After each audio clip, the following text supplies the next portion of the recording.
टकी भाई की बड़ी मुश्किल से कहीं जान बची है और उनकी जो रिहाई हुई जमानत के बाद तो उन्होंने पहला जो व्लॉग किया है उसमें उन्होंने ये होशरुबा दास्तान सुनाई है कि ड्यूरिंग हिरासत उनके साथ क्या सलूक किया जाता है। उन्होंने बताया कि हर तरह की वो इन्वेस्टिगेशन के लिए तैयार थे, ताउन के लिए तैयार थे। उन्होंने पहले ही 23 मिनट के अंदर अपने जितने भी उनके अकाउंट्स वगैरह के पासवर्ड्स मांगे गए, जो जो कुछ इन्फॉर्मेशन मांगी गई, एक्सेस मांगी गई, वो सब उन्होंने कि भाई अगर कुछ भी है तो देख लें आप, मामला खुल के उन्होंने ताउन किया। लेकिन इसके बावजूद भी उनका बताना था कि जो चौधरी सरफराज NCCI के डायरेक्टर थे उन्होंने किस कदर बेईमाना तरीके से उन्हें तशद्दुद का निशाना बनाया, उनकी तजलील की गई, उन्हें थप्पड़ मारे गए और फिर उन्हें बेतहाशा गालियां दी गई। फिर उन्होंने बताया कि उनके कोई 3 लाख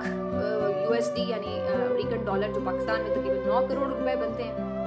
वो जो है वो एक अफसर ने ट्रांसफ़र कर लिए और फिर जो उसके अलावा तजलील की गई वो सब अलग थी। तो ये हालात हैं आपके नेशनल लेवल के बने हुए इदारे के डायरेक्टर के।